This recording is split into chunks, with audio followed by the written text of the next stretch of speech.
Hello kids, today we're going to read The Veldt by Ray Bradbury. Please make sure you have the following highlighters out. Take out green, pink, orange, blue, and yellow. Next, let's mark our key. For green, you will have figurative language, and we are going to pay attention to similes, metaphors, and personification. Next on your key, you're going to mark pink for foreshadowing, then orange for imagery, blue for conflict, and yellow for characterization. Let's begin our story. This is The Veldt by Ray Bradbury. George, I wish you'd look at the nursery. What's wrong with it? I don't know. Well then, I just want you to look at it is all, or call a psychologist in to look at it. What would a psychologist want with a nursery? Everybody stop and mark this on the conversation. What issue is this story beginning with? Please mark your response next to the conversation. Let's continue. You know very well what he'd want. His wife paused in the middle of the kitchen and watched the stove busy humming to itself, making supper for four. Mark out his wife 244. Please explain what device is here. There is figurative language in this sentence. It's just that the nursery is different now than it was. All right, let's have a look. They walked down the hall of their soundproof, happy life home, which had cost them $30,000 installed. This house was clothed and fed and rocked them to sleep and played and sang and was good to them. Their approach sensitized a switch somewhere, and the nursery light flicked on when they came in within 10 feet of it. Similarly, behind them, in the halls, lights went on and off as they left them behind, with a soft automaticity. Please mark this entire paragraph in orange. We have imagery. Can you please describe what's the purpose of explaining what the nursery looks like? Also underline, from this house all the way good to them, we have another literary device. Which figurative language do we see here? And explain its purpose in the text. Going on. Well, said George Hadley, they stood on the thatched roof of the nursery. It was 40 feet across by 40 feet long and 30 feet high. It had cost half again as much as the rest of the house. But nothing's too good for our children, George had said. Please highlight in yellow, but nothing's too good for our children. This is called indirect characterization. What kind of parents are the Hadleys? Please answer this on the side of your text. The nursery was silent. It was empty as a jungle glade at hot high noon. The walls were blank and two-dimensional. Now, as George and Lydia Hadley stood in the center of the room, the walls began to purr and recede into crystalline distance. It seemed, and presently an African veldt appeared in 3 dimensions on all sides, in color reproduced to the final pebble and a bit of straw. The ceiling above them became a deep sky with a hot yellow sun. Please take out your orange markers. Again, we have imagery in this entire paragraph.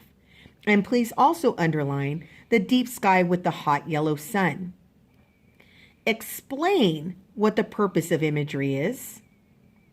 Also, underline in green, the nursery was silent. It was as empty as a jungle glade at hot noon. Which literary device do we have here? Please write your figurative language and explain its purpose. George Hadley felt the perspiration start on his brow. Please write this note. Sweating of how hot it is. It shows how realistic this nursery is. Let's get out of this sun, he said. This is a little too real, but I don't see anything wrong. Please mark out this sentence. Wait a moment, you'll see, said his wife. Now, we need to pay attention that his wife Lydia is still uneasy about this nursery. Now the hidden odorophonics were beginning to blow a wind of odor at the two people in the middle of the baked Veldt land. The hot straw smell of lion grass, the cool green smell of the hidden water hole, the great rusty smell of animals, the smell of dust like a red paprika in the hot air. And now the sounds. Turn the page, thump of distant antelope feet on grassy sod, the paper rustling of vultures. A shadow passed through the sky. The shadow flicked on George Hadley's upturned, sweating face. Let's go back to the prior page on 169. Please mark out in orange the bottom paragraph.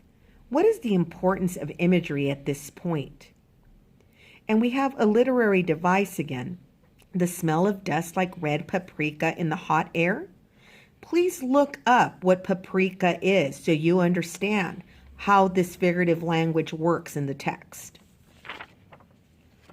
Please mark out in orange the top of page 170, the thump of distant antelope all the way to his sweating face. And I want you to highlight sweating face also in orange. We want you to imagine how hot it is, how real the effect of the nursery is.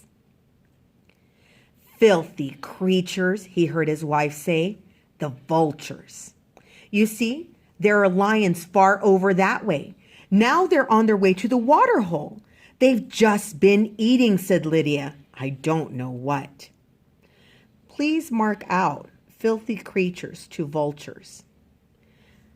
Please look up what the word symbolize means, and you're going to explain normally what do vultures symbolize. Some animal, George Hadley put up on his hand to shield off the burning light from his squinted eyes. A zebra or a baby giraffe, maybe? Are you sure? His wife sounded peculiarly tense. Please highlight this statement. This characterizes the wife. No, it's a little late to be sure, he said, amused. Nothing over there I can see but cleaned bone and the vultures dropping for what's left. What are the lions possibly eating? Why is this bothering the Hadleys? Please answer this on the side. Did you hear the scream? She asked. Underline this. If you've not answered this question, this will help you answer. No, about a minute ago. Sorry, no. The lions were coming. And again, George Hadley was filled with admiration for the mechanical genius who had conceived this room. A miracle of efficiency selling for an absurdly low price. Every home should have one. Oh, occasionally they frightened you with their clinical accuracy. They startled you, gave you a twinge, but most of the time, what fun for everyone, not only your own son and daughter, but for yourself, when you felt like a quick jaunt to a foreign land, a quick change of scenery. Well, here it was.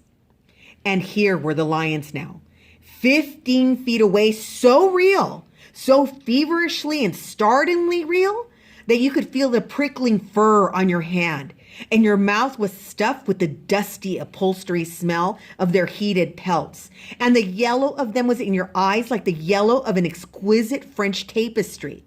The yellows of lions and summer grass, and the sound of the matted lion lungs exhaling on the silent noontide, and the smell of meat from the panting, dripping mouths.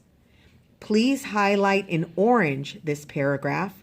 We have imagery going on. Explain the impact for the reader.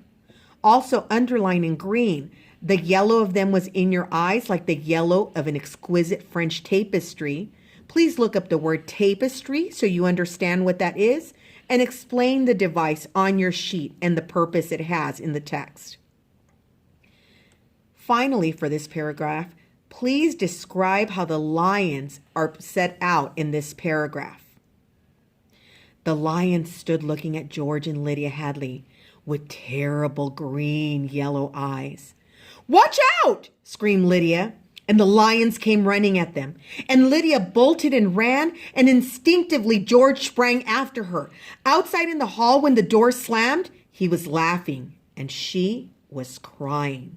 And they both stood appalled at the other's reaction. "George!" We are going to stop right there. Please make sure that you mark out when Lydia screams, "Watch out," and the lions are attacking them. That is suspense. Please make sure you mark out the imagery of the lions approaching them. Pay particular attention to the terrible green-yellow eyes. What does that tell the reader? Next, highlight in yellow, Lydia bolted and ran. Instinctively, George sprang after her. This is all characterization. Please mark that they both had opposite reactions. You can go back to how George was admiring the mechanical genius to look at this characterization. We will continue reading this tomorrow, class. Please make sure you've answered all the questions on the text.